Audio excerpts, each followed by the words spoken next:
everyone suffers from imposter syndrome at some point. So I guess the mistake was assuming that I was the only one is wrong, because even men, have admitted that they've suffered from it at times. So taking the focus off of what I don't know and recognizing that there's a lot that I know, and what I don't know, I'll learn. We like to say fake it till you make it at this point. So yeah, at this point, absolutely. Just fake it. We'll get there eventually.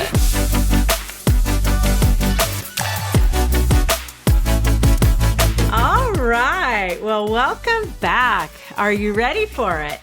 Get real with Unreal Digital Group. That's right. We used to be Marketing Gets Real. Now we're just hardcore getting real. We changed up the podcast a little bit. We're sounding a little bit different. So welcome to the version 2.0 of Unreal's podcast, Get Real.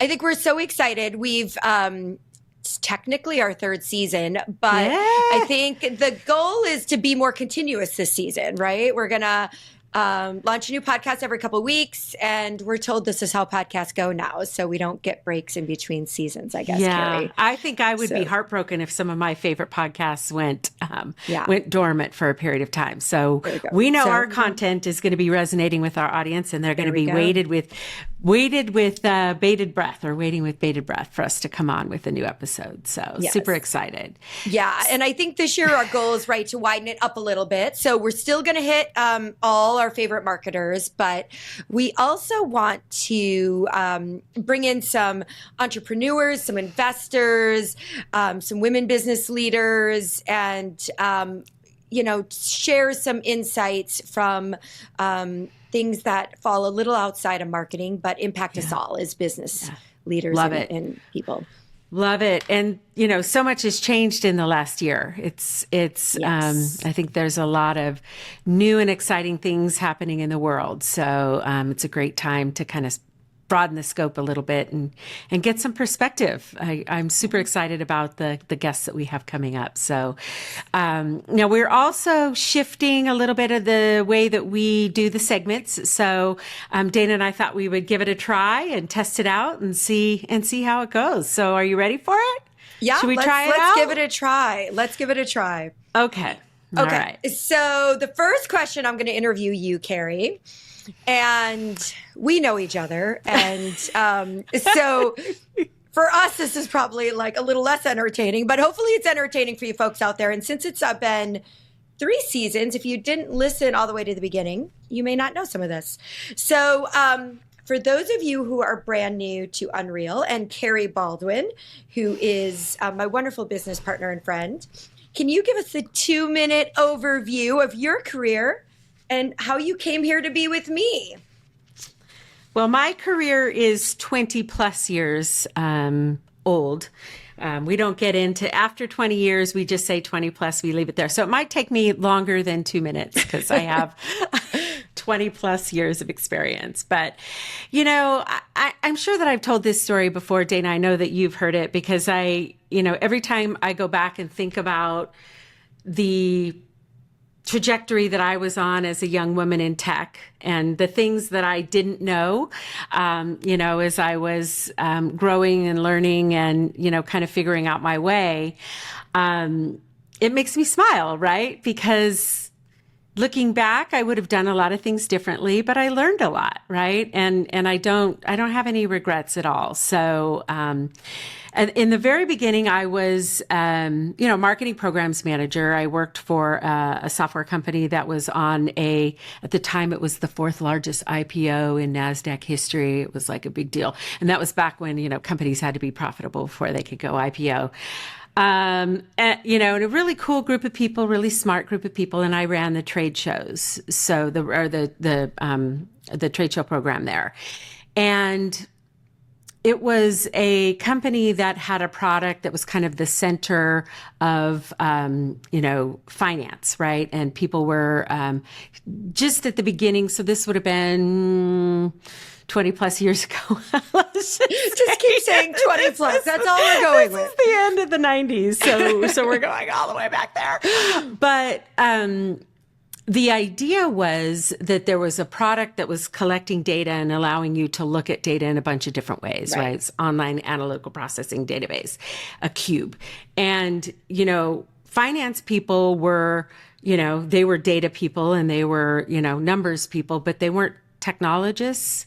And so, as I was running the trade show programs, I always had an extra booth for partners, right? So they could come in and, because of the ecosystem and the way that this organization was set up, the partners were critical to helping the end users access the data and be able to use it and, make better business decisions and blah, blah, blah. So I noticed that there was young, smart people that were creating, professional services firms and, technology firms that kind of supported the mission of the partner ecosystem that this company was building out.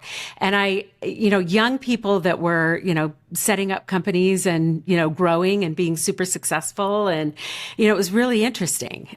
So fast forward to 2007. When Marketo first came out, and this was in the days when they were still just creating landing pages, and I think their color was like yellow and brown or something. It was pre-purple at brown. The time. That's like Charlie Brown. It was, but I began to see the same thing, right? Like it was like, okay, so we've got a technology that is geared towards marketers, but marketers are creative people. They're not technologists, right? This was back in the day. So that's when I was like, oh, this is very similar to what we saw, back in at the software company that I started with when I was doing trade shows. So that was kind of what got my mind thinking there's an opportunity to build a consulting company around this. So I've been on this journey since that point of, how do we help marketers be successful when,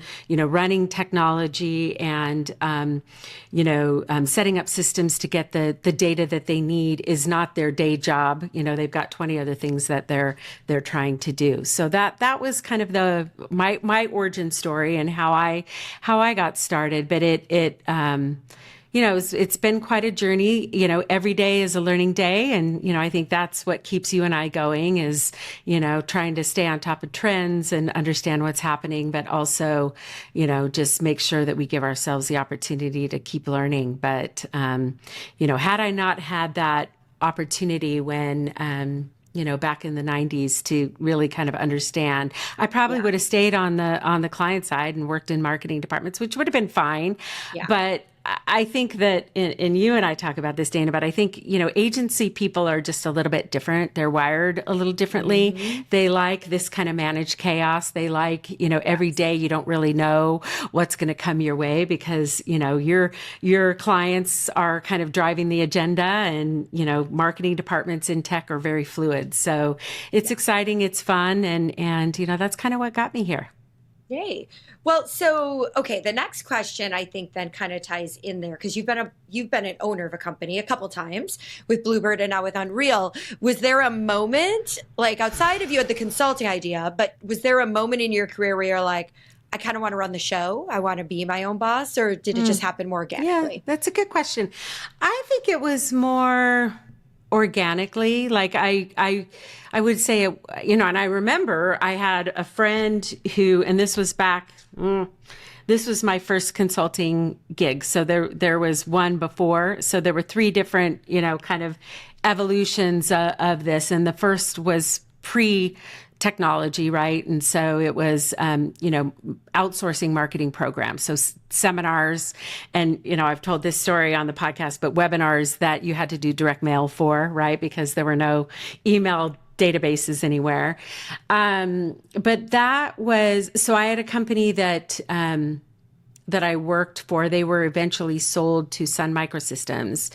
And I had a really great boss there, and she ended up being a client later on as well. But I told her, I felt like, I probably wanted to be a contractor, so I had more flexibility. And could I, take some of the work that that I was doing, and she could just outsource it as a contractor so that, then I could work in other clients and do other things too, because, just working for one company, wasn't, I guess, hectic and crazy enough for me. So she agreed to it. And that's kind of how I got started. And I found another person that I had worked with that had, kind of a same approach as me. And we teamed up and, got together with a group of contractors and just started doing it at that point. So, and we plugged along there for probably 4 or 5 years, just doing contract work. And there were no employees, but we collaborated with other people, and it was really fun. And, this was back in the day when you would put on a business suit and you would get in your car and you would, we lived in San Francisco at the time. You printed out your maps? Yes. You printed out your maps and you printed out your, the meeting, agenda and everything. And we would go, with our little briefcases and go into meetings. We lived in San Francisco at the time, and we would get on 101 and head south. And, so it was a very different time. It was a very exciting time because that was, the beginning of the .com boom. Yeah. And, one person, I remember him saying, I feel like I'm missing out because it feels like everyone is walking around picking up, gold nuggets off the ground. It was just this weird, you got a pulse, here's $100,000 salary. There were receptionists that were becoming millionaires when these companies were going public, and it's just a very different time. But long answer to your question, it was, it was more organic and just kind of growing and changing with, I would say we're in the middle of a lot of growth and change right now. Yeah. And in the early 2000s, late 1990s, it was crazy. It was crazy. Yeah. So a lot of growth, a lot of change. And I was able to kind of, ride the wave and kind of go with the flow on that because I was, doing contracting at the time. So yeah, for sure. Yeah.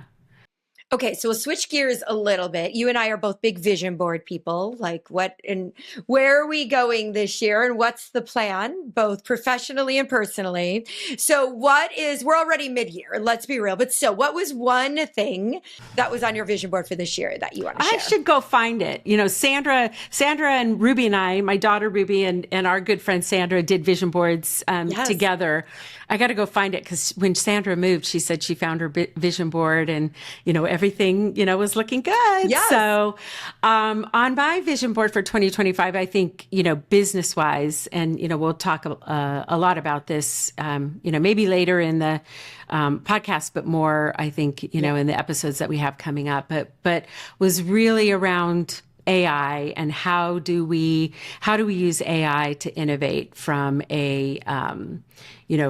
from an agency perspective? Like how do we help our clients really, dip their toe in, all of the amazing things that are coming, that are already here and how marketing departments are evolving, with the use of AI. So that was definitely on the vision board. And then there was, of course, vacations and, those kinds of things, which, I had a trip to New Zealand and I just went to Ireland. I've got trips to the East Coast, with Ruby and friends and stuff. So lots of travel, which I think, we want to continue to do that. And we're lucky because at our agency, we have remote work. So, we can work from anywhere, which is fantastic. And, my dog, getting his champion status, in dog shows. I think that's also, something that I need to tackle and get done this year. As you know, we've got one more point we are chasing. Hopefully we'll get it in Reno this summer, but that's pretty much it. Pretty big big board there. But we're just I was going to say that's a lot. Yeah. So. Yeah. All right. So last question. What are you working on right now that you want to talk about here? Yeah. Well, I think the AI stuff is definitely something, that's fun and exciting. And I know we're going to talk about that a little bit more. I'm also making it a priority. You and I had talked about this, how coming out of COVID, it's just been a weird time, right? So, before COVID, I felt like networking was just such an easy thing, right? It's like there's events, you go, you meet people, you learn from other people in the conversations that you have that are more organic, right? And then we had COVID, and we spent all of our time here, talking to one-dimensional people. And I think that is what I'm working on now is looking back at my network. It's quite hilarious because when you've been in the game as long as I have, going in and looking and seeing, who can I connect with that I haven't talked to in a while. Right. A lot of them are retired now. That's what their LinkedIn But we're not aging ourselves at all. No, well, let's be real here. But it's funny because my husband has hit his limit on LinkedIn of the number of people that you have. So he's sorted everyone by, their job title, and the ones that say retired, he's moving them out. It's like, sorry, we're not going to be connected anymore. We can't be connected anymore. Yeah, it is pretty funny. But I hope when I'm retired, I'm not checking LinkedIn anymore. I mean, right? I don't know. Like, Who knows, I'm really right? Retired? Who knows? Who knows? I mean, you got to do something to keep the brain going. But I Isn't think that what TikTok is for? does TikTok keep the brain going? I don't know.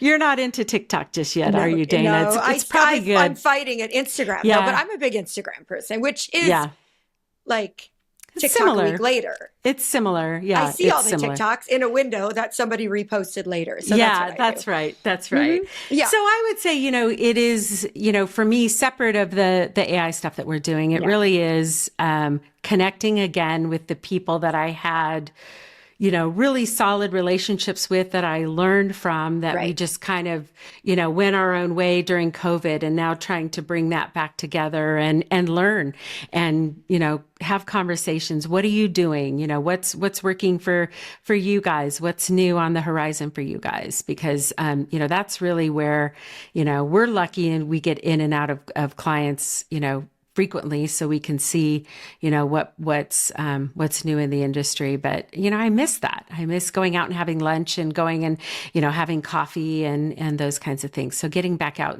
and doing that on a personal level is. And I feel like we've lost a lot of shows or conferences, or they're just not as well attended, or what we used to get. I don't know. I feel like that shifted a lot too. So I feel like, and I also feel, I mean, COVID was 5 years ago, even though it feels like it was so much longer or quicker. I don't know.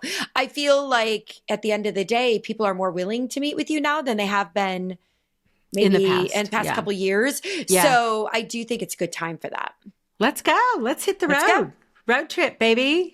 Message us if you want to meet with us. We'll come out and visit you. Cari and I are there.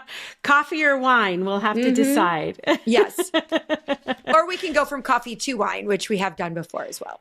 Yes. Not in the same sitting, though, but... I don't know. I think we did that in London a couple times. Oh, yeah. Well, that's a different story. Different story, different day. Yes, totally. Yeah. Different podcast. So, okay. So I'm going to put you in the hot seat. It's my turn now to put you in the hot seat. So our second segment is going to be rapid fire responses. Okay. So I'm going to give you a little bit of grace here. So, one word response, or a sentence or whatever. And it, what is rapid doesn't have to be, instantaneous, but I think our listeners would love to hear, kind of what comes top of mind, with things. So here's my list. So you ready? Yeah. Okay. We'll prompt a word and get your quick thoughts. And then I'll move on to the next word. Okay. Content. All digital these days. Okay. And it could be content, I guess, as well. So content. I think it's going to have to go digital. I just think PDFs are going away. I was saying this a long time ago, but I think with Gen AI, we're going to see a shift. Okay. We'll dig more into that. Yeah. Gemini. Love and hate it. So lifesaver. And also it can be extremely frustrating. Yeah. True. Instagram. Shopping. I spend a lot of money on Instagram. I'm And totally everybody's demographic, I guess, for Yes. buying shit on on Instagram.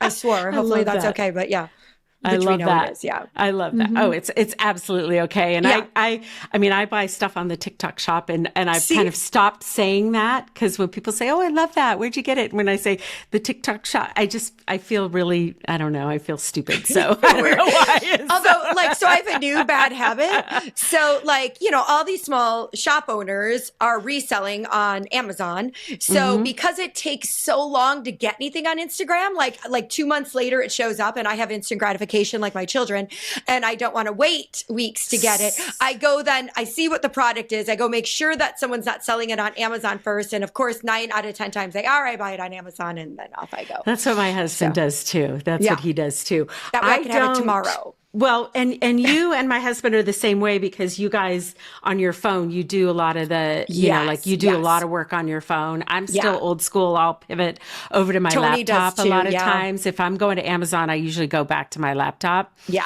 But TikTok Shop makes it so friggin' easy. It's like, boom, boom, boom, done. Maybe it's like, good it's so I don't scary. go on TikTok. It's so scary. It's so scary. So I love shopping Stay on away Instagram. from TikTok. Okay. It's All bad right. news. Okay. So Instagram equals shopping. I like that. Okay. You ready? Yeah. MDF. Underutilized. Okay. Underutilized. Okay. And I feel like people have gotten stagnant with it. They're not willing to try things out of the box to get in there. And so for our listeners that may not be channel savvy, MDF means? Market development funds, co-op dollars, which is a really old term, or any funds that if you're a partner of a larger organization, like perhaps one of the clouds, you're getting funding for to help support your marketing programs. Okay. All right. Underutilized. That sounds like an episode in and of itself. I know we've talked a lot about that. Okay. Interactive content. Not as far along as I thought it would be. Okay. Tell me more. I feel like there should have been a shift to more interactive content. There's some tools and things that allow us to do it. I think what we're finding is there's a complexity around it to create. Will AI help us with some other tools? Potentially. But I think video is where it's at right now. I mean, I think video's been hot for a while, but I thought we'd see, at least in B2B, I thought we'd see a bigger shift to interactive. And I think we could go direct to just having it posted on your website and go straight digital, and go video, and probably get what you need, at least for what we're going to need as marketers. Okay. But there's a time and place for it, definitely. Yep. I think that, for big projects, there is some good opportunity to use it. Could be really cool. But I feel like right now marketers aren't willing to put the time into it. They just don't, maybe they don't have the time, they don't have the budget, but it requires a bigger nut all around to get it off the ground. Yeah. Agreed. I also think there's a lot of value to it, right? And some of the analytics on the back end and stuff like that. Absolutely. So, yeah. I just think people aren't as attaching to it as much as I thought they were. So would by now. Well, there's still time. Yeah. Mm-hmm. Yeah. Okay. Events. I think it's about the only place networking is happening right now. And I think it's hit or miss on your industry, what the event is, if it's going to be successful for you or not as a marketer. Okay. Okay, good. Yeah, and you and I both have years of experience in events. Yeah. And, some stuff has changed drastically and other things have stayed the same. So I think there's a big opportunity if people wanted to do them right, because I think we've gotten a little lazy with events. So at least on a true, an experience, they used to be experiences, right? Like in terms of unique and the things that you and I used to plan. And now people are, I don't know if they're gun shy with it. They don't have the budgets where we're at. But yeah, I feel like they're probably not utilized as well as they could be. Yeah. Yeah. And done as well as they could be. Back in the day, actually, this is where I met my husband was, on a show floor when we were actually building our booth, right? So it took Yes. days to build it, right? And now it seems like it's more turnkey, which is good, but then it Yeah. also doesn't allow you to be as creative and stand out on the show floor too. Yeah. So, Yeah. okay, what about cheese? Cheese. Brie. I'm surprised. I'm surprised. Mm-hmm. Okay. Brie. Mm-hmm. Brie, okay. Dogs? Dogs. Well, I'm down to just one right now. So, but he's a Bernie doodle. So He's so he's, cute. He's so cute. yes, he's a lover. Yeah, he definitely is a lover. And what's his Yeah. name? Maui. Maui. Yes, named after one of our favorite vacation spots. So, Yes, absolutely. Okay, last one. Favorite Okay. place in Europe? Paris. Okay, really? Okay. Yes. We need to get back there then. We I thought you would do. say Greece because you spent so much time there this summer. We loved it, last but summer. Paris is still my favorite. Still has your heart. Okay. Okay, Yeah. good. Yeah, very Well, that cliche, was- I'm sure, but I just love Paris. So. Yeah, well, I mean, you kind of seem like you could be Parisian, so Yeah, there we go. I'm not surprised. Yeah, I'm not surprised. Style and good food, good wine. I mean, it's who you are, right? Wine, coffee. See, I can go from coffee, wine, espresso, wine. I do a lot of that when I'm there. I love it. I love it. Good. Well, you did it. That was There we go. That wasn't that painful. It wasn't that painful, huh? No, Okay, no. good. Well, you did well.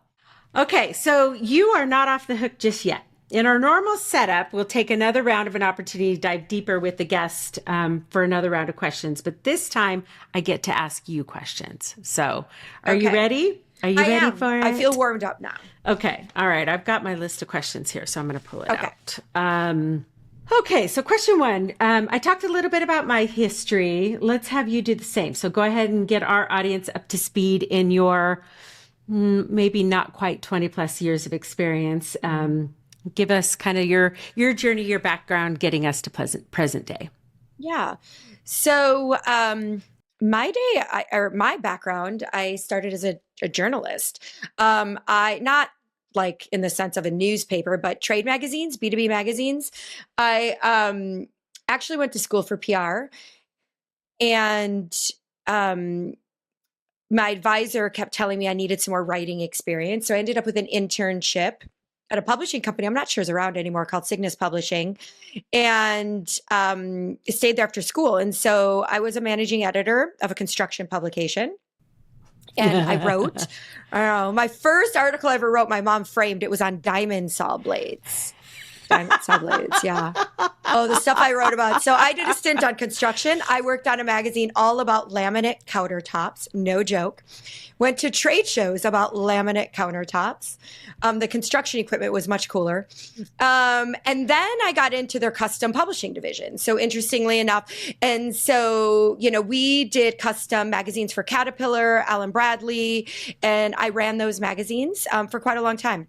And then, decided to make a move to marketing and was a channel marketer for a managed service provider in the retail space. And I did that for many years and made the switch into marketing and channel marketing. And that's where I really kind of dove into understanding channel, which I was laughing a little, Kara, when you were saying I had a booth for partner marketing because we were all doing partner marketing way back then. It might have looked different, but partner channel marketing, maybe it doesn't look much different. Maybe that very much looks the same. And so I did that and then kind of went back to my publishing roots for a little stint and launched a magazine called Channel Marketer Report for G3 Communications and launched the B2B Marketing Exchange Conference. At the time when I launched it, it was called Content to Conversion and had a couple different names in there, but ran that show, ran Channel Marketing Report, but during that time had an opportunity to launch a content agency. And so gave up the show, gave up Channel Marketing Report and leaned in there. And at the time it was called Content for Demand. And so, which led me to you. Yes. And we got to work together on a few accounts and partner on a few accounts. And then we ended up here. So my background is a lot of content, a lot of content strategy. I haven't wrote in years, but I did start out writing. It's one of my least favorite things to do, although I can still do it. I proved to myself a few weeks ago I had to write something for a client, and I can do it, and I'm actually halfway decent at it, although I don't love doing it. I sit there and go, oh. So background of that content, but also strong in the channel. So kind of a dual I guess, approach there. What's the hardest part for you when you're writing? Is it getting started or? Yeah, it just takes me a lot to get it how I like it. So I do a lot of rewriting on it. Okay. I'm a much better editor. And I think because I spent a lot of years managing editor, for those people who aren't like well versed in the writing field, like when you look at a magazine, and I'm assuming they're still structured that way, the managing editor doesn't do a lot of writing, right? The managing editor is picking the articles, doing the topics. It's like doing the strategy of the magazine and then heavy editing, making sure you go to production. So that's where I really thrived. And so I quickly got out of the writing, went to managing. So like I can write, but like managing editor is where it's at for me. So yeah, so you're not writing books and writing blogs in your free time, but you'll do it. You'll do it in a pinch. You'll enjoy it, but it's not your favorite thing. So, just takes me a long time to do it. Yeah, I got it. Yeah. I'm the same way. I did write a book though when I was in kindergarten. It was called The Caterpillar with 46 Legs. So, because I was just going to say, wait, what do you mean you wrote a book? I've known you all these years. Like you have not wrote a book. Okay. Makes me feel better. That's when you were sick. Well, and the reason it had 46 legs, and I remember doing this, is I made the body and then I put how many legs would fit and then I counted them and it was 46. So that was the title. So I love it. Mm-hmm. Yes. Always a marketer for sure. So, okay. So heavy content background, heavy content, which is, obviously, half of our business at Unreal. So, you have lots that keeps you busy here. But let's pivot a little bit and talk about AI and, how do you see, or, at a high level, where are you feeling that AI brings value to the content realm? Yeah. So this is, I think it's really interesting question and really timely for us now. And I know everyone's talking about AI, but I think we're not talking about it on how it's going to affect content strategy and drive the amount of content we're going to need. So I think there was like last year, I feel like we were really heavy into, hey, AI is going to write content for us. And it absolutely can, and it helps us out. And I think there's a really good play for it there. But more importantly, I think as we see a shift to Gen AI search, the requirement for the amount of content we need and the amount of original content that answers our buyers' questions. So that means not using AI to write it because I can't be using other people's sources. I've got to be the source if I want to come up. That literally the amount of content we all need has skyrocketed. And I think it's going to be a little stressful to B2B as we kind of navigate what this means. So I think everyone here is probably marketers, business people, intelligent people, as we understand in terms of how AI works maybe differently than the average consumer who's out there. But, if we're searching on Google right now, Gemini is bringing us up an AI answer. And it's not tied to SEO, maybe a little in the background, but it is pooling differently. And it's pooling from content and it's looking for content that answers the question the person asked. So what we know is people are asking questions differently.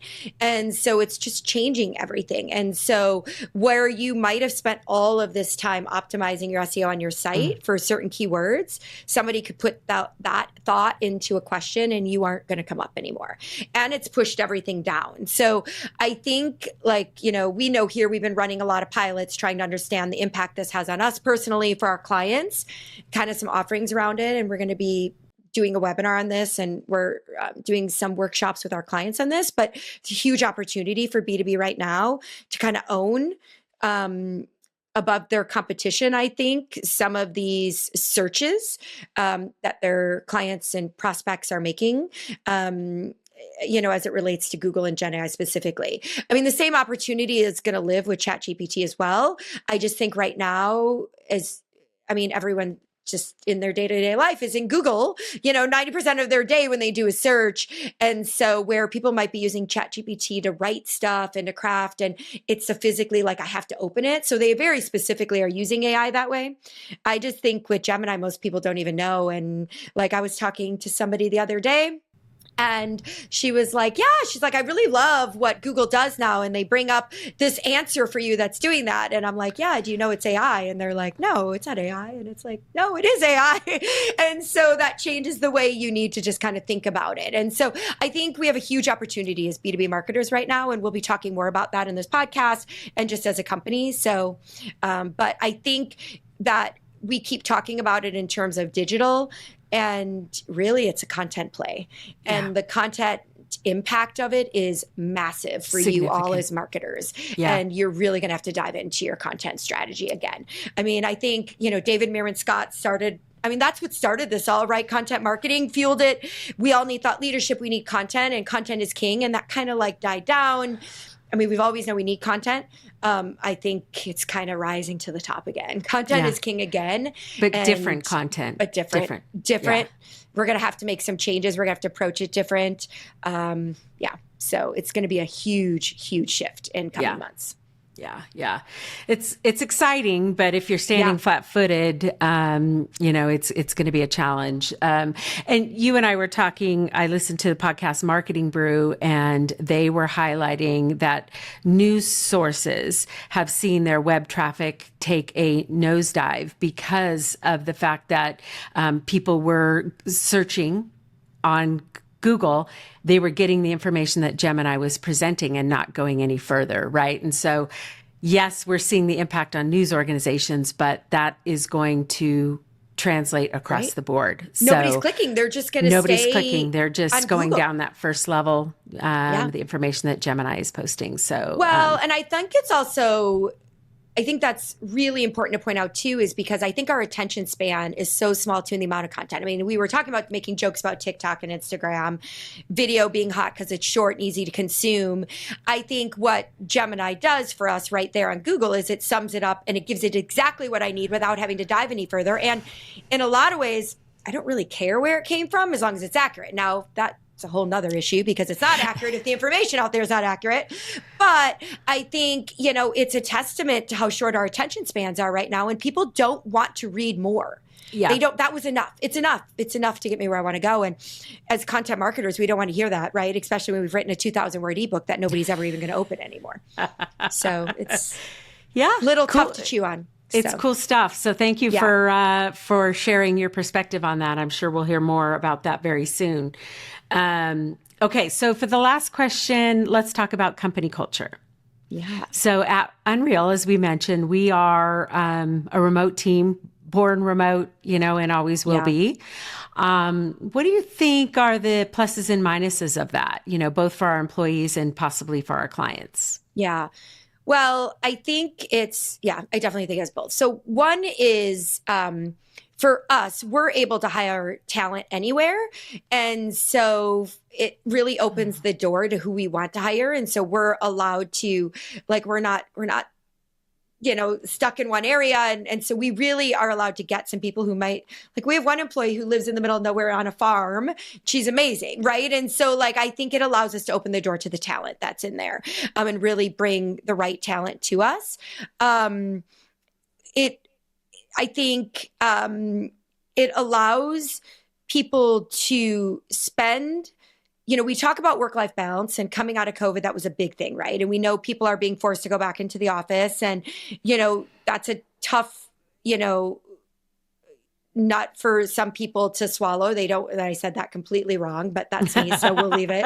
But I think, at the end of the day, we, by being remote, our people really can have the flexibility they need to take care of their families, live their life. They're hard workers. They're there during the day, but if they have to leave early, they're not wasting time driving. They get that time back in their day. And, that's important to us. We're a small company. We can't offer all the same benefits of large organizations, but we can offer people, I think, that flexibility, which I think is important to all of our employees. Yeah. I think challenges is, We probably would love to give more opportunity to individuals just starting in their careers. That's really hard in a remote environment. Young people just thrive better probably most of the time being in an office where somebody can really help them and them grow. And it's not to say it can't be done, but it's definitely more challenging. And so all of our people tend to be on the more senior end, people who are okay working comfortably remote, who are okay working. You have to be a huge self-starter in order to be successful in a remote environment. And so I think when you're first starting out, that's hard. You need some there. Now, we've definitely had a few people who've been fine with it and grown with it. But so I think that's one maybe of the challenges of it. I also think just getting together, we try and do it remotely as much as we can. And we've got a director of happiness. That's not really her title, but that's part of her job for sure.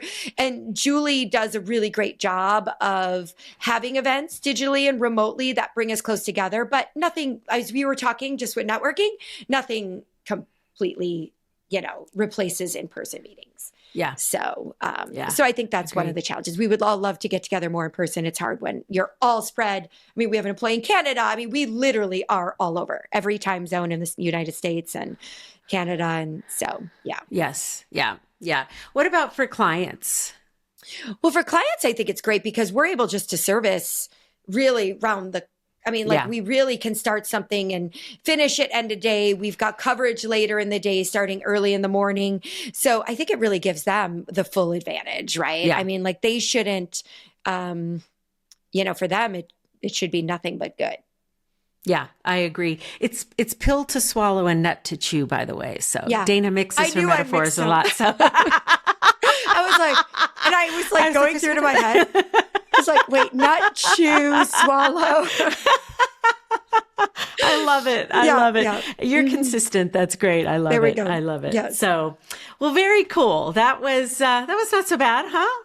No, this is good. I'm liking these new segments. So yeah. I think we've got one or two more. Yeah, one more. I'm going to put you back in the hot I think seat. this one's going to be easy. This one's going to be easy. So this is a fill in the blank game style selection. What do I win? What do I win? You win an Unreal mug. Oh, I do like my Unreal mug. I do. I know. I almost lost it, so I was going to call Julie and be like, "Can I have another?" Okay. So, although one of these is a question, because so we'll just go with it. Okay. Your most proud accomplishment is? My children. I have two amazing humans that are curious and smart and fun and hardworking and gracious. And without a doubt, they are my most proud accomplishment. So, yay. Yeah. All right. The biggest mistake you've learned in your career is? Everyone suffers from imposter syndrome at some point. So I guess the mistake was assuming that I was the only one, is wrong, because even men, have admitted that they've suffered from it at times. So, kind of taking the focus off of what I don't know and recognizing that, there's a lot that I know, and what I don't know, I'll learn. Yeah. We like to say fake it till you make it at this point. So yeah, at this point, absolutely. Just fake it. We'll get there eventually. So, okay. If you could change one thing about business, it would be? I would say having more women leaders. That would be, and I think, in life, that would be fantastic. Yeah. I was on the website. It was the U.S. government website. And it was one of the committees, I can't remember which committee, but I counted the number of white men that were on it, and there were 36, and there were 4 women. And I was like, this is not representative of the community that they serve. And, in business, the same thing. Would love to see more women, in leadership and, at the top position. Really, really would. Yeah. Yeah. Forbes, if no one's checked out Forbes article this month on women billionaires and high earning women and top of company CEOs and things like that, it is fantastic to see how women are coming up, but it's still not enough. So yeah, for sure. Okay, so just because we got to stick with the AI thing, so when we are entering the iRobot or Terminator phase and AI is completely taken over the world, what are you most excited for AI to take over in your life? Scrubbing toilets. I imagine a robot Yeah. in my house cleaning, feeding Yes. my dogs, scrubbing toilets, doing all the things that Mark does. We have Mark is man's not cleaning jobs. your toilets. We have man's jobs in our house, and he gets all the jobs that I don't want to do. So Mine is taking out Tony takes out the guard. So I got it. Yeah, we have some of those too. Yeah. Yeah. But, if you saw at CES, I mean, we're not far from it. No, we're not far no, from it. So, no. Well, hopefully we're far from Terminator, but we're. Yes. That I will welcome. I do, I have a wonderful woman who helps me out here at home and I hope to continue to have that. But, in lieu of her having something here, I mean, we could name the person, maybe it's like Pierre, little French, a French friend to help me clean my toilets. We've all named Gemini too. Everybody in the company here has a name for Gemini, whether it's a guy, gal. I love it. Whatever Gemini's pronoun is, you decided, and then a name for her. Yeah. And, I would also say, Dana, the autonomous driving, I'm really excited for that to get to the next level. I know that, Waymo is coming in hot. Yeah. There's another one. What's it called? Can't remember the name of it, but it's the one where there's not a driving seat, where it's kind of like a van and the door opens on the side and then you just go sit, they're testing that out in Vegas now on the Strip. I mean, how much work can we get done if we don't have to drive? Yeah. And think about when we go to different cities to visit clients, we get in a car and we don't know where we're going and, it's stressful. I mean, just getting in and being taken where you need to go. And, I'm looking forward to that too. Yes. Okay. Last one. By the end of the year, I want to. That's a good question. Well, there's some health things that I'm working on that I want to continue to see. I would love to have my dog show completed. My last point there, my one point. I would love to. My daughter is. I'm an empty nester now, as you know, and our daughter is moving to New York. She moved to Boston, and now she's moved to New York. So, you hear that phrase, you're only as happy as your least happy child. And so, I like to have everybody settled so that if they're settled, then I'm settled. So I'm looking forward to that. Is settled mean no more moving for Ruby, Cari? Is that the... No, she's got to come back west. She's got to come. That's the final. I think what we'll tell her is, you and I talked about, you're always helping your children move, whether it's, whatever that looks like. But, I think I'll tell her with this last move, okay, if you're going to be moving around New York, it's on you. But if you're going to come back to the West Coast, I will pay for it. I will hire movers. I'll take care of everything. Is that weird? No, I think that's good. Yeah. And, I think in my heart, there's a lot of sadness and unsettledness with, what's going on in the world. And so in my heart, I really hope that the end of 2025 brings back, kindness and, caring and the way I feel like things used to be that we don't see a lot of that now. So, as I hope that part of my life gets settled and I don't get so sad and crazy by all the stuff going on in the world right now. So I think that's a great way to want to end it. So we're halfway through the year. So I know it's crazy to think about. It's hard to believe. Yeah, we made it. But that was fun. We made it. We made it halfway. Sort of. I don't know what make it means anymore, but we've got it. So we're here. We're still smiling. Yeah, we're still doing smiling. the podcast, which we like to do. Yeah. Oh, all right. So we've got one final Get Real question, but I think this is more for the audience. Yeah. If there is a guest you want to hear, if there's a topic you want to hear from us, if you want to be part of it, we'd love to have you. So send us your suggestions. There is email address, just hello@unrealdigitalgroup.com. And we'll be in touch. Yeah. It's we're really excited about the guests that we have coming up. To kind of tease. It's a lot of the stuff that we're talking about is going to be AI specific, Right. which is awesome. But again, more of trends and entrepreneur stuff and growth in personal and business and just really good stuff. So this season's going to be really, really fun. Yeah. Well, thank you so much for tuning in, and we look forward to seeing you next time.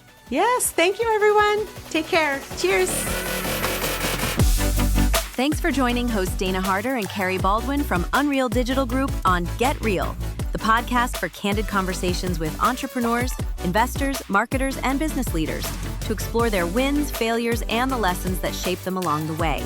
If these real talk moments resonate with you, subscribe, rate, and review wherever you get your podcasts. Until next time.